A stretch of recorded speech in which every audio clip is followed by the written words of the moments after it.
agenda. Thank you, George.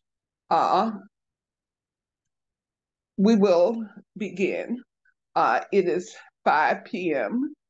and welcome to the Border and Migration Justice Restart a working group. I'm Teresa Alameen. I am co-chair of the Advancing Human Rights Issue Committee, which is supporting 3 working groups. The working groups are Ending Mass Incarceration and the Death Penalty, the UN Decade Reparations Working Group, and the Border and Migration Justice Working Group. The working groups have conveners. There are only 2 co-chairs in the Advancing Human Rights Issue Committee, and the co-chairs are myself and CC Anderson. CC is also Personnel Committee Chair and serves on the National Board. George Friday is Program Committee Chair, is gracious enough to set up all of the working group Zooms, which gives us an opportunity to save the recordings, because George is an expert on Zoom. Today, what we would like to do on this St. Patrick's Day is remember the Irish. The Irish was a significant group to migrate to the United States, and they were treated very badly initially, but they managed to assimilate as Europeans eventually. And I believe John Fitzgerald Kennedy was the first Irish president, and he was also Catholic. So that happened in 1960.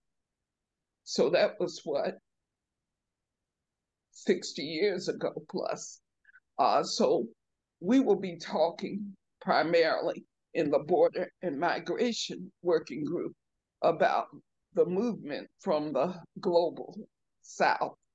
The Global South coming mainly through Mexico into the United States. And just in the spirit of full disclosure, the Southern Anti-Racism Network, celebrating our 25th anniversary this year, we have made a point to organize and build branches in the U.S. South. And so our commitment to being an organization that does not discriminate and particularly fights discrimination on the basis of immigration status. Many of us in this meeting today are members of the Southern Anti-Racism Network, and actually board members. George Friday is a board member. I'm the founder and board chair, and Adrian Bernal is the board treasurer. So we are totally committed to this issue of non-discrimination on the basis of immigration status. So Adrian is going to help us understand some of how this came to be.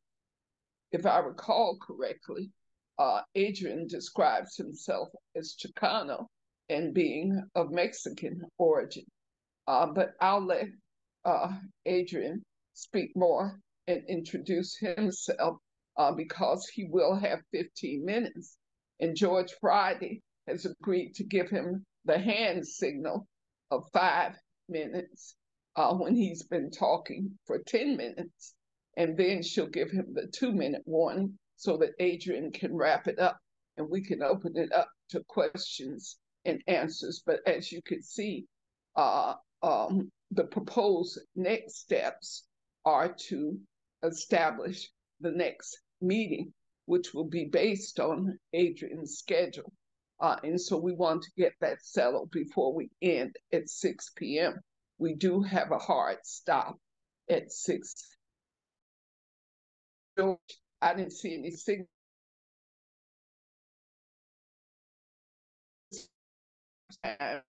Adrian B, can we just move? All right, can you hear me? Adrian, Put the chat up. on. I'm here. Can you hear me? The agenda. Thank you. All right. Hey, thank you, everybody. I'm very happy to be here and very excited to be part of this group and to share a little bit of what I know about it, about migration.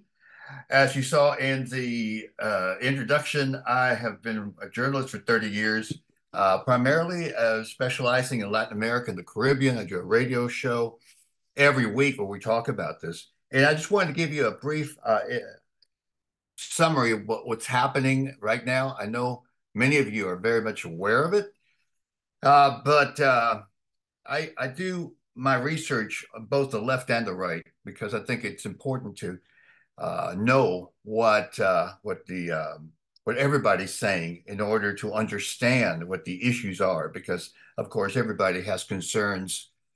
Some of them are very legitimate concerns, and it's important that we listen to each other. So I'll start just by giving you a brief overview of what's happening now. Then we'll go into a little bit about what's the problem that we have, the migrant crisis, the stats, the drugs that we hear are coming over the border. We'll talk a little bit about why people are coming to the U.S. And then we'll talk about once they're here, what's going on? What do they do? What do they bring to the country, to the nation? And then we'll end up talking about what's happening in Atlanta and what we're doing here at the Wilf chapter, at the Wilf Atlanta. So I'll start off talking about something that everybody knows. It's very troublesome. It's the Laken Riley incident. And that was when Jose Antonio Ibarra murdered Laken Riley, who was a student at the University of Georgia. That was brought up at the State of the Union address, as many of you saw that, I'm sure. But there's no doubt that murderers should be arrested, tried, convicted, and punished to the fullest extent of the law, regardless of their immigration status. At the same time, we have to understand that enforcing immigration laws does not reduce immigration rates. So there are bad people that come across the border, but we shouldn't label them all bad because of that. That was one of the things that's happening. Of course, there is a law. They're proposing the Laken Riley law or act. It passed the House and it's going to the Senate in order to clamp down, make all of the law enforcement across the country to report the status of anybody they find who might be here illegally. So the other thing that's happened recently that you may or may not be aware of is in the right-wing media, there was this people talking about how Joe Biden is bringing over 302,000 immigrants. He's flying them in from other these countries and taking them to parts unknown. And there's a group that wanted to find out how many and what cities they're going to. You may have heard that, and of course, it is true. The numbers are more like 30,000, and this has to do with a policy that the administration started back in 2020 when they were trying to deal, 2022, I think, when the administration was trying to deal with the influx of immigrants crossing the border, and they thought it would be a great idea to take some of the more undesirable people and have them apply through this app. And so they came up with an app. So it's something that's been around for 2 years now, but the right wing has been very much about that, trying to make people afraid. It's all politics. If you saw the address that Trump made back at the CPAC when he spoke to CPAC. It just shows you where they're going and why they're saying what they say. He said, our middle class will be decimated. Our communities will be plagued by bloodshed, chaos, and violent crime. No lie. He says illegal aliens stampeding across the border will exceed 40 to 50 million people. And Medicare, Social Security, healthcare, and public education will buckle and collapse. It will be the destruction of our country. You know, he goes on to say that there'll be ruthless gangs in our suburbs. And this was great. Antifa and Hamas will terrorize our streets while taking over our schools. Hamas will be in our streets, really? Okay. Gangs will be in the suburbs.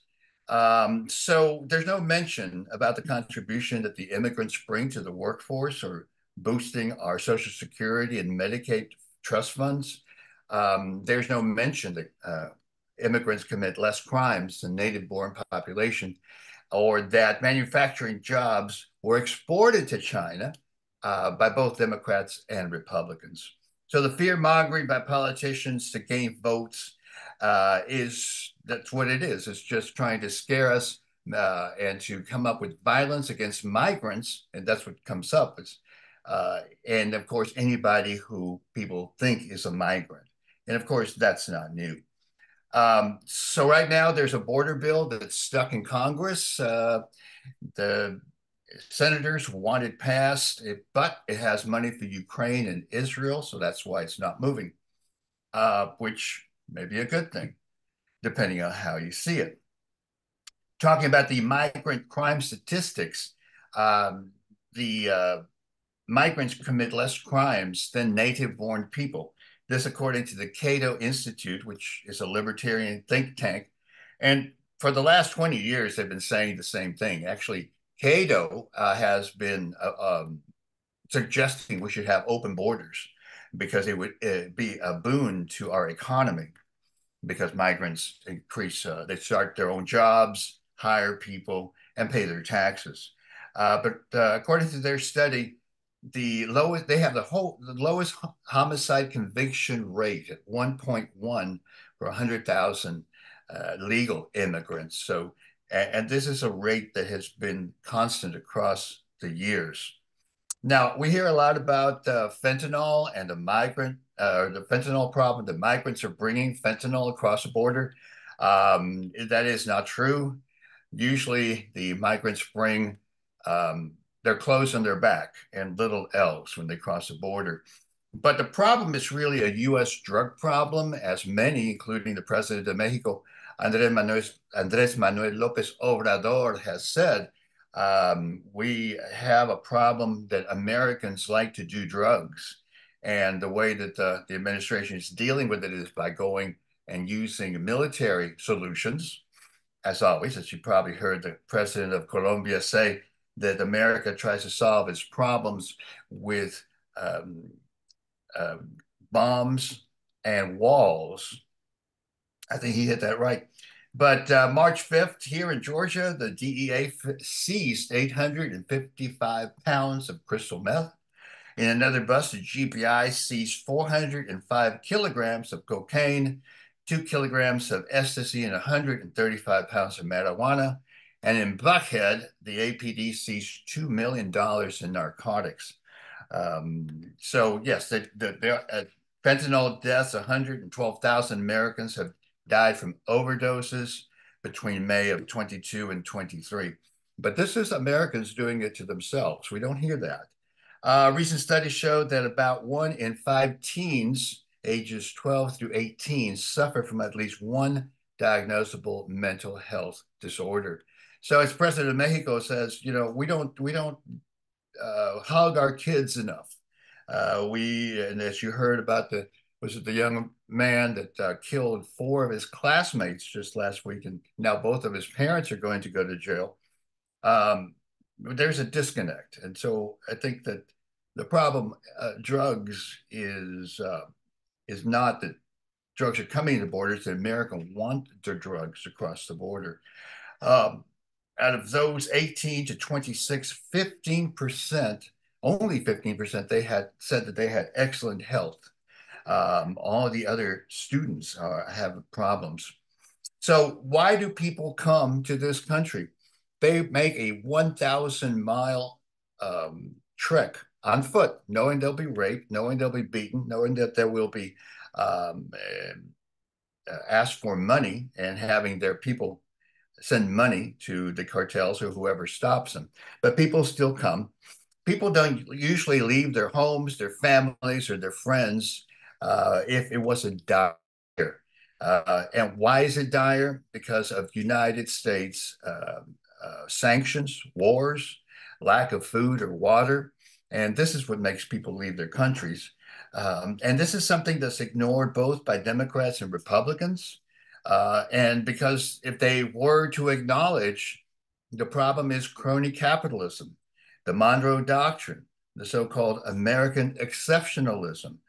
Um, Back in December of last year, there was a report that 12,000 migrants crossed the border in one single day. And in 2023, over 2.5 million have crossed. Venezuela has sent, I think, 70,000 um, um, or 7 million people have left Venezuela.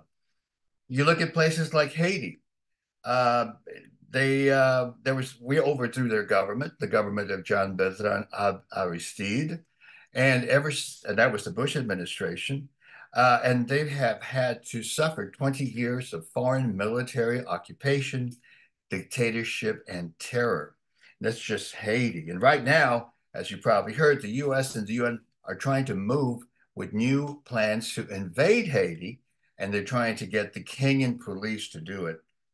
You look at Cuba, March 1st, there was an increase in fuel for the people in Cuba.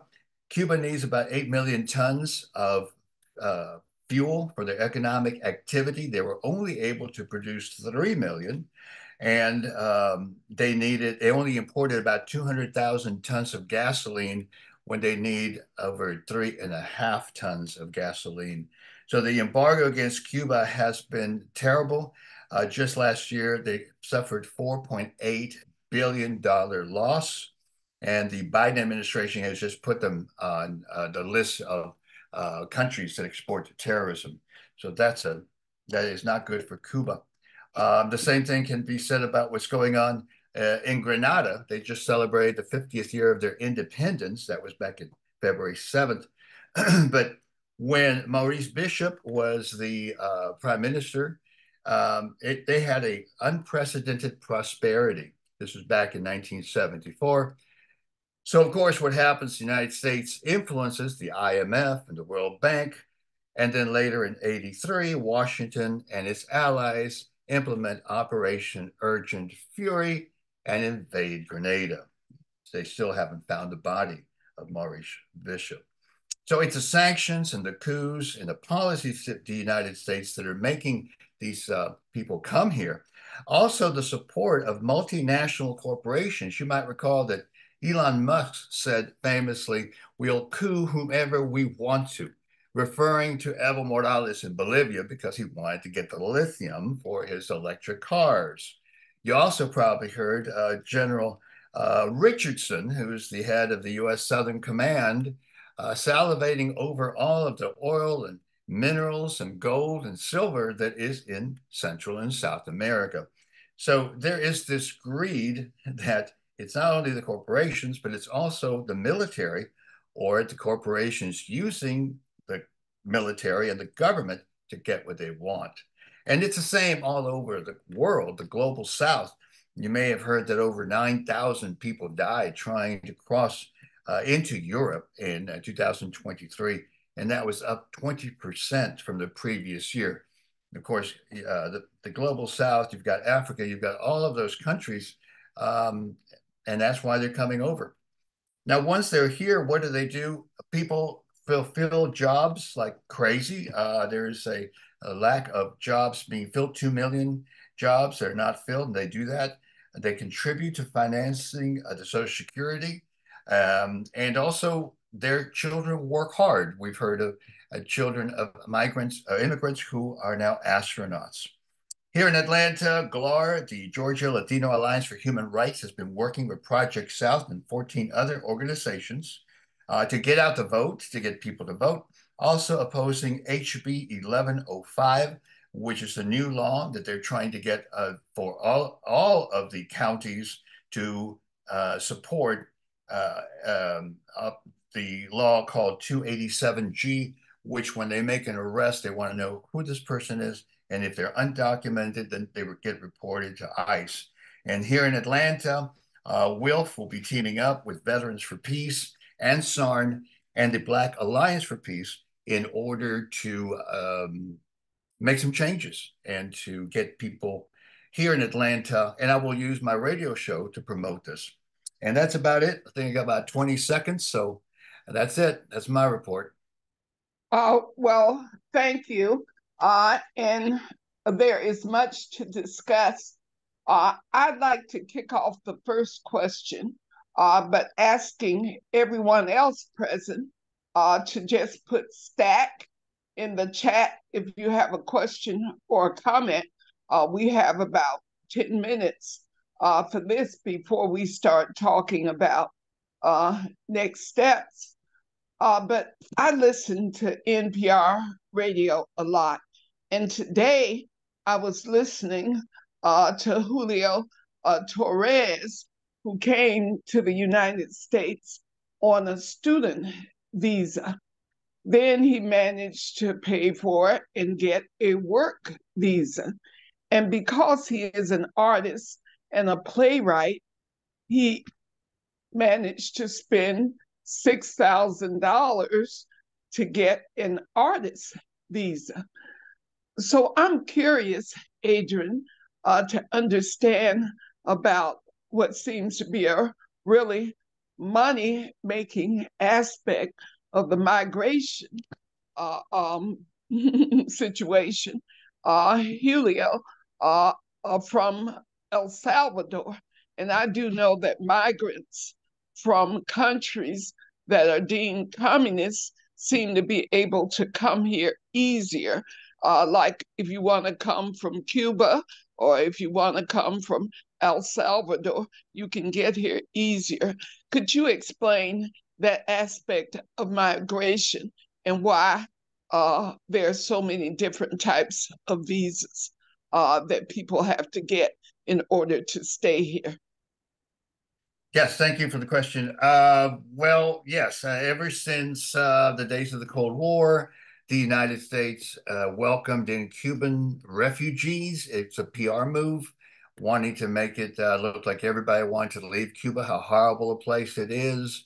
And so in this 2022 app that the Biden administration released, it is targeted towards some of the groups that they don't like the least, Cuba, Venezuela, Nicaragua, and El Salvador, although El Salvador is kind of on the fringe, it's a different thing. But yes, you're right. It's a money-making deal. If you have the money, that's what we were talking about earlier at the start of the talk, that people Republicans primarily are trying to scare their fellow voters and saying, look, Biden is bringing 302,000 people, giving them on airplanes. No, you have to pay for it. And it is the people that have the money. In other words, there's a law that says that the United States, they don't want you to be a ward of the state, of the nation.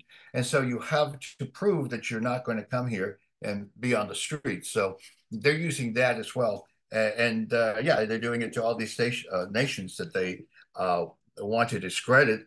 Also, like in Haiti, they are doing it for Haitians. But if you think about it, if you're being oppressed, if the gangs are after you, you don't have the $6,000 in order to get on an airplane to come over here. You just want to save your life, and so you walk. But yeah, that's it. I hope that answers your question. Yeah. So I don't see anyone else raising their hands or putting stat in the chat. Are there any other questions or comments? Robin Lloyd has her hand up. Robin, go right ahead.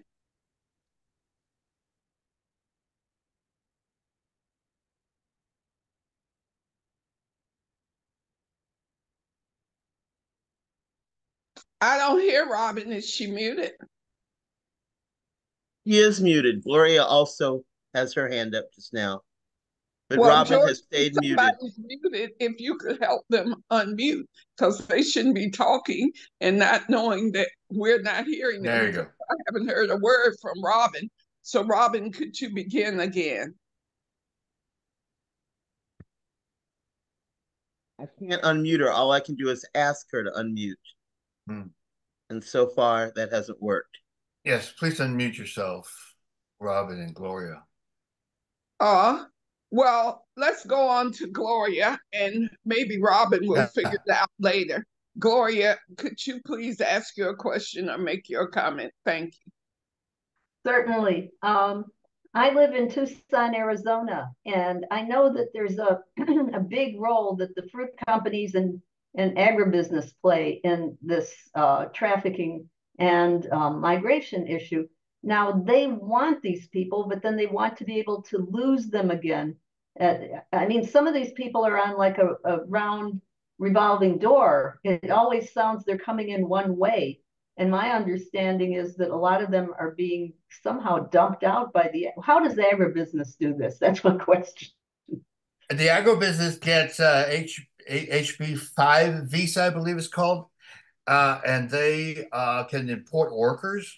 Also, it's been said that the Koch brothers, the remaining Koch brothers alive, they were against tightening up the border because they want to have more workers. Agricultural work is very hard to do. They pick our tomatoes. You probably know about the Immokalee workers. They are a group of folks that demanded 1 penny per bushel, just a bushel, not a tomato, of tomatoes.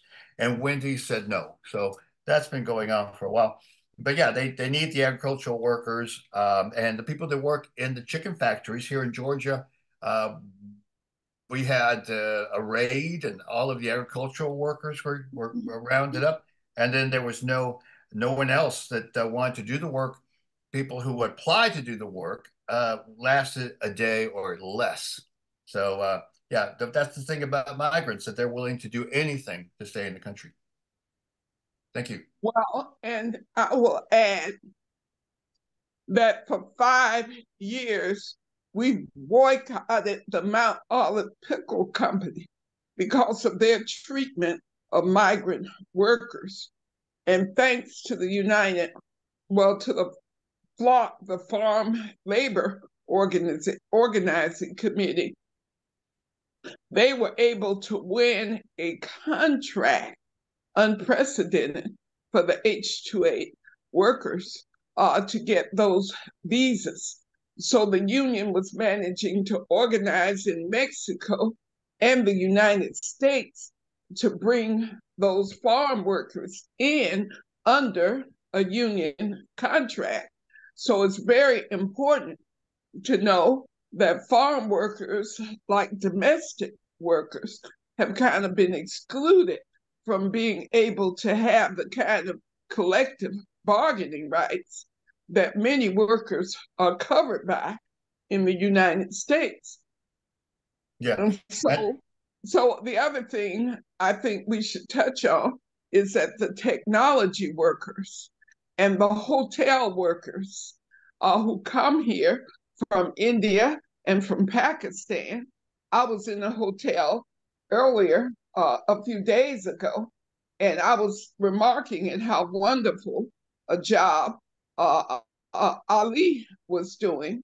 And the general manager said Ali is a J visa worker, and he's coming here to learn how we run the hotel business in the United States so he could take it back to India or Pakistan. So this seems like this country has a kind of uh, uh, forked tongue, so to speak, immigration policy that workers are brought here for industry to do certain things, but the workers who are running for their lives from the global south are being blocked at the border. And that is what Border and Migration Justice Working Group is all about. Mm-hmm. How do we stop the discrimination against workers who are victims of U.S. imperialism? Right. Robin is unblocked now. Yeah, great. Well, thank you, Adrian. I'm up in Burlington, Vermont with Wilf, and I missed the first few minutes, but I was really eager to get on this call because it seems to me that the immigration issue is going to be the big deal between the two big guys. You can see I'm not really into that. But that we, Wilf, or we, Wilf with some other collaboration, needs to present a humane immigration policy. And I'm not quite sure what that is. I mean, I have some ideas, but I would hope this committee could do it and could go out there and say, you know, what you two are proposing is bogus. These are the facts, and this is the way we can do it. I mean, just one little idea that I've had is that there ought to be educational sessions in the detention centers, whether they're going to go back or they're going to stay here, that will enable a person who might want to be a carpenter, might want to do this, want to do that, to learn some skills if they are sent back or if they decide, are able to live here. You know, in other words, to help them somehow. But there must be a lot of other ideas that could be attractive to the general population of how to deal with this so-called big problem. Yeah, that's a great idea, I think. Humane immigration policy. This country has never been humane to any immigrants. I mean, starting with the Native Americans. The education center, I'm an interpreter when I'm not being a journalist. And so I do English and Spanish interpretation for law. And I meet a lot of people that come from all over, from Venezuela and Honduras. I had a case recently where the lawyer that was asking this witness a question said, "Were you trained in doing all of these things?" And he looked at him, he says, "No, I wasn't trained. I'm Latino." And you know, it's like we figure things out and we do them. So I don't know about helping teaching people those things, but yeah, they definitely have a lot of skills. I had a guy that said, I worked with a guy, a Mexican up in, where was he? Chicago. And he said that he didn't pay me. He worked me for three weeks and he only paid me for 2. He said, but I learned how to do building with wood, with 2x4s. He said, then I went down to Florida and I was doing construction with 2x4s. That's not the way we do it in Venezuela. So yeah, great idea. We should do that. Well, let me say this, Robin. I'm all for big ideas, but the reality is the U.S. section of WILF does not have the capacity to influence the U.S. federal migration policy in our current state. So I just want Adrian to be clear of the purpose of the Border and Migration Working Group, because migration policy is now being done state by state. So the state of Texas buses migrants by the hundreds, by the thousands, actually, to northern cities to clog the systems in Chicago and New York, in places where they say the Democrats are in control because it's their political way of blaming it on the Democratic Party because they are Republican governors. So the same thing is happening in the state of Florida, they are busing people by the thousands. And now New York and Chicago are saying no more. So they're shutting down services. So the crisis deepens in terms of it being a humanitarian crisis. So, as our job, Robin, as the Advancing Human Rights Issue Committee, we are approaching the issue as human rights violation. And so we are looking at it that way.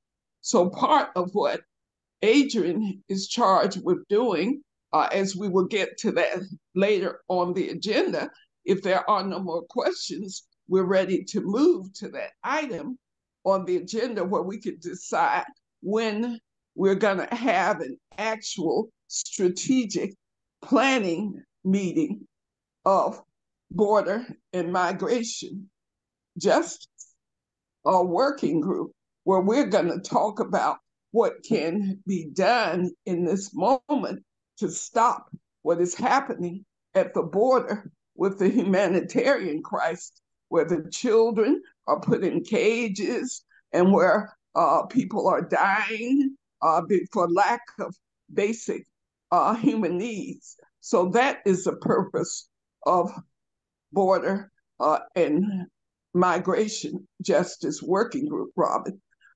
So would everybody who is present, please put your name and your location in the chat. I know about 8 people may have done that, but not everybody has done that. So if you could all do that, that would be great. And I can't see if there's anyone else on the stack, but I do know what the next item on the agenda is. And so, Adrian, this is on you in terms of deciding when you want to meet. We're asking all of the working groups to meet once a month. Ending mass incarceration and the death penalty meets every first Monday at 2 p.m. So our next meeting is April 1, I do believe. The next meeting for the UN Decade Reparations, we try to meet on a Thursday. And we really want to accommodate people who need to start their meeting after 6 o'clock. So we've set up the next UN Decade Reparations meeting, Sister Sheila. We've set it up for 6:30 p.m. on April 18th. So when would border migration justice like to meet in April? Do you have some ideas you would like to throw out? I think the second or third Sundays works for me. Perhaps the second Sundays, and I'm open to time, maybe like now, 5 o'clock, up to y'all. Well, Sheila is here with us today, but I think Sheila normally needs to meet after 6 or 6:30, which would make it 3 or 3:30 on the West Coast. So since we have people here, and Adrian seems like his really free day is Sunday, and I do know that and we do believe in strict 1 hour meetings, Adrian. So the meeting would not go on and on, it will just be an hour. And I do know that the Disarm Committee meets on Sundays, and they meet at 7 or 7:30. So we would want to start the meeting no later than 6:30 in case there are people who are part of Disarm. And maybe Robin can tell us exactly what Sundays the Disarm Committee meets so that we can avoid that Sunday. Robin, when does the Disarm Committee meet? Yeah, I think it's the second and the last Sunday. That's right. Yeah. So Adrian, 7:30. on the third Sunday, Adrian, were you saying? The third would be okay too, yeah. Well, let's look at the third Sunday, because I do know that the Black Liberation Caucus meets on the fourth Sunday. And so we meet at 6:30. And so let's look at the third Sunday. So look at your calendars, everyone, so we can confirm the date for April. So the April meeting, the third Sunday, is April 21. So can we agree to come back together on April 21, Sunday at 6:30? At 6:30? Yes. I thought we were going for 5 o'clock. Yeah, we're going for 5. 6:30 Well, was on a weekdays, right? Right. Right. I don't think we need to be after 6 on a weekday. I mean, on a weekend. I need to hear from Sheila Harper. So Okay, Sheila yes, Harper, that'll be fine on a Sunday. Sheila Harper. Yes, I'm here. Can you hear me? Yeah, so it's 5 o'clock on Sunday the 21st. Okay with you? That is absolutely fine. Thank you. Yes. Okay, great. Well, it works best for Adrian, so we'll say 5 p.m. on Okay. Sunday, April 21. Perfect. So Perfect. that's Thank you. instead of Now, April 18th, right? who is that talking? Linda Ridley. Oh, what were you saying, Linda? The 21st is instead of the April 18th. Oh, no, April 18th is for the UN Decade Reparations meeting. Okay, I'm glad I clarified that. Let me just explain, Linda. The Advancing Human Rights Umbrella Committee has 3 working groups. Right, I understand. I just wanted to be clear. Yeah, so there is a meeting on the 18th at 6:30. And then, okay, It's the UN Decade. the UN Decade, and then 21st at 5. The 21st at 5 for the Border Migration Justice Working Group. Okay. Now, Adrian, if you could take a few minutes based on what you know about the crisis. See, what I know is that there are detention centers all over the US. And one detention center, the infamous Stewart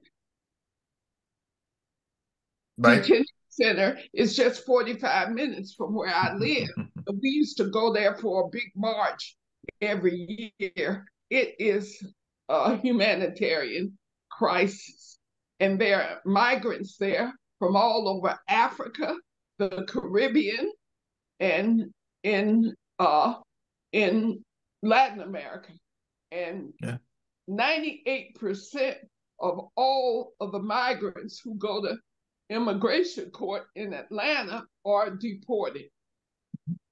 So that is one project that I would like for border migration justice to take a look at.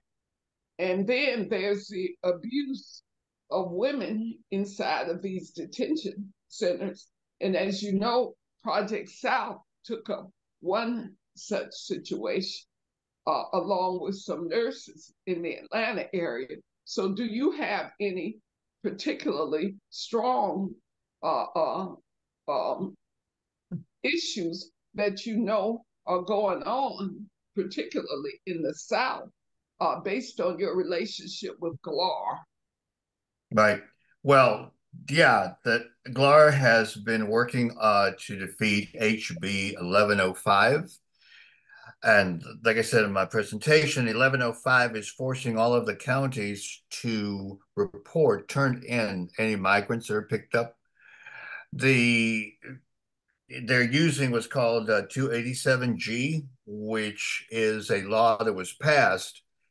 And GLAR has had some success in Gwinnett County and in Cobb County, getting the sheriffs elected that would be willing to support human rights issues, which is how we're looking at it. So that's why also GLAR is very much involved in getting out the vote.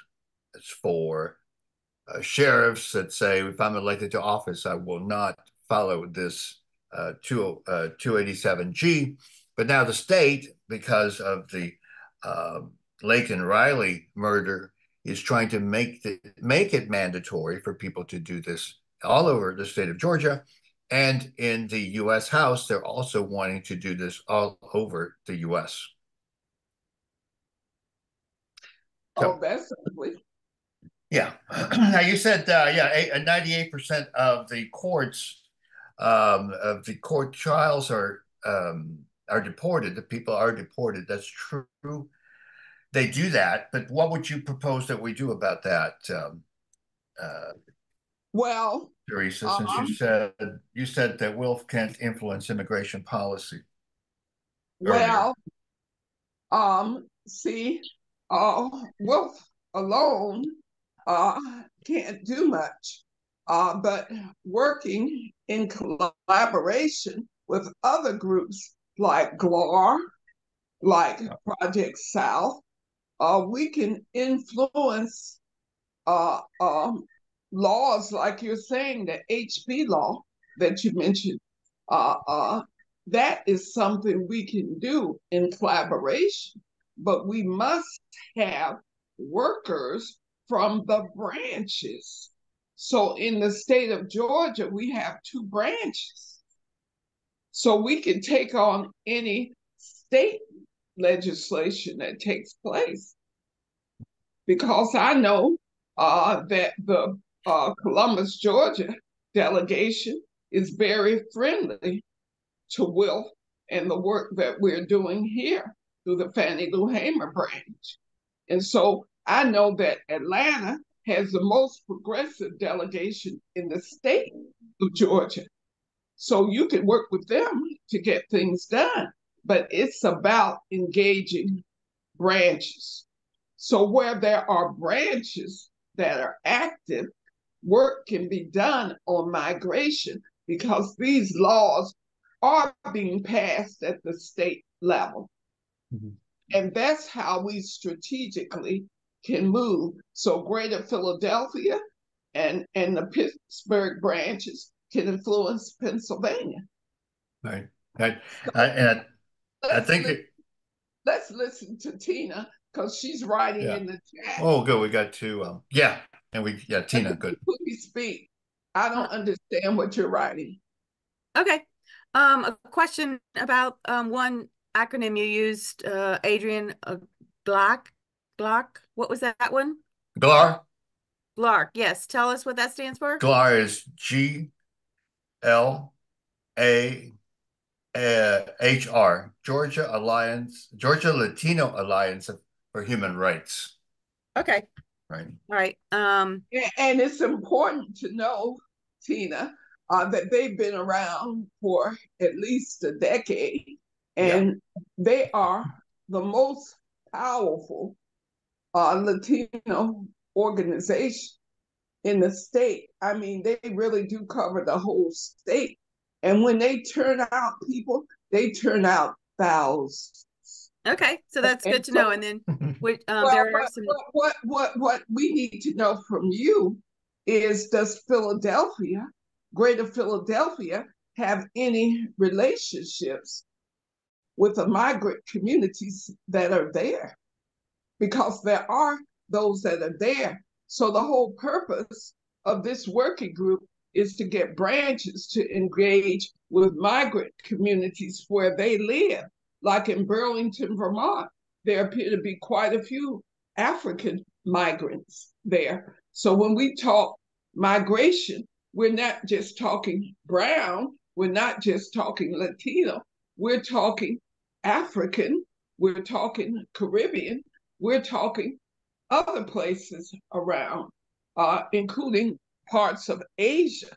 When I lived in Rhode Island, there were lots of migrants from Southeast Asia.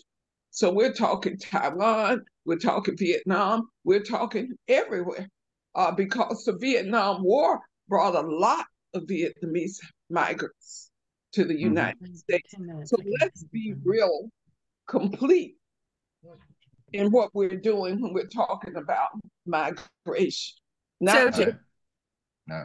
So to answer your question, we are mostly working with the migrant populations that are advocating for to restore local licenses to people who are residents. It's called Driving PA Forward, and I know that there's some other states who are doing that. Barbara West also put something in the chat about the time that a coalition went to the border. I was going to actually comment on in one area where we can advocate for bills, and that is obviously, well, the most migrant resource groups are not supporting the bill that passed Senate and is not getting a hearing in the House because there were so many bad things that were put in it. But one of the things that was good was increased funding for detention courts and judges to decrease the time that people spend in detention centers. And that piece, and there's a few other things that some legislators who are advocates for migrant rights support. And I think that that's something that we can, as a working group, we can advocate our members to do those sorts of things, that kind of advocating for bills, wherever they are. So. Well, I agree, Tina. The issue is, quite frankly, a question of capacity because we have more branches going offline than coming online. In this meeting, we have Burlington, we have Fannie Lou Hamer, we have Metro Atlanta, we have Southern Piedmont, we have Greater Philadelphia, we have Tucson branch. Have I missed any branches that are in this call? Joan Goddard was, I forget what branch she's in. Here from San Jose. San Jose, right. I think you got it all. Yep. Yeah, and so what we want to be able to do is build capacity. So we need to get branches. I understand there is actually a branch in Minneapolis. I know there's one in terms of Wisconsin. I know there's Milwaukee. I know there's Madison. With a Chicago branch is starting, and we know Chicago is one of the places where the migrants are being bused. So if we can engage Chicago, and I'm pretty hopeful that Linda Ridley will help restart the New York branch. I was talking to a New York branch, a New York member earlier today. So I feel sure, Linda, if we could get the New York branch going. We know that we have branches in San Francisco, East Bay. We know that we have branches. We need to be able to engage the membership in ways that we could have a national impact. But we start with our own states. And I'm glad that Adrian is in Georgia because we can work closely together on stuff that's in Georgia. Because even though Georgia has a Republican governor, Georgia is a bit more friendly to migrants because of GLAR and the power of GLAR. So Georgia is not like Florida and not like Texas. So yeah, I just interject right there that Georgia is more friendly towards Latino workers because they need us for the poultry and they need us for picking the crops. I thought that's where you were going with that. Well, that is true. It is an economic reason because Latinos work in all kinds of industries, even in furniture. I understand, which the furniture industry died in North Carolina, but there's some furniture making and some other textile making going on in parts of Georgia around the Dalton area. And of course, we know the poultry is big time in Georgia, and agriculture is big time in Georgia. So you're right, workers are needed here. And but of course, the power of GLAR is not to be denied. I have been to some of the GLAR demonstrations, And it just kind of blew my mind at the State House to see how they could turn out such huge numbers. Yeah. And that makes a difference in how politicians look at you. Not to mention, Georgia has a very progressive movement. So all of the socialist groups and other groups in the metro Atlanta area, they show solidarity with the migrant community, whether you be from Africa or whether you be from Latin America. And I have been to those demonstrations as well. So That's Georgia true. is different in that way Right. from some of these other states in the South. Well, Good. we're at the point of 5 minutes to the end. Shella has her hand up. Oh, Okay, yes. Sheila. Okay, yes, there's a few things. Is there a flyer or some information that I can hand out? I'm a member of the Mayor's Commission on African, Caribbean, and Immigrant Affairs, and I've been on the Wow. committee for about 10 years. Philadelphia, as you know, is a sanctuary city. And within that group, we have many organizations who are representing, for example, healthcare. They have a health facility called AFAHO, and I don't know exactly, I forget what it means, what the acronym is, but they deal with immigrants' healthcare. Okay, so they have a lot of people coming through their doors for healthcare services. So they just had. Dear Sheila, you work with your branch in Philadelphia. There's no flyer from the working group.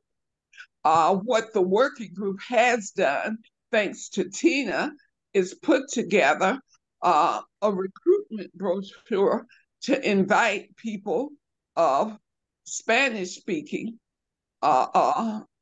culture to join Will. But no, this is not a reach out to the world working group. This is a working group that is very, very limited to working inside of the Advancing Human Rights Committee, which is working inside of Will to work with branches. So we're 3 minutes from the end, Adrian. So I will give you the last words for us as we close out. Oh, well, thank you. Yeah, it's wonderful to be here with y'all and look forward to a lot more work. And you're right. Big shout out to Barbara West for going down to the border and helping to feed 2,500 people down there. What we can do is educate people and to help promote bills. And Gloria has been working with 14 different organizations. Hopefully, we're going to make that 15 when we join with them. So glad to be here and look forward to our next meeting next month.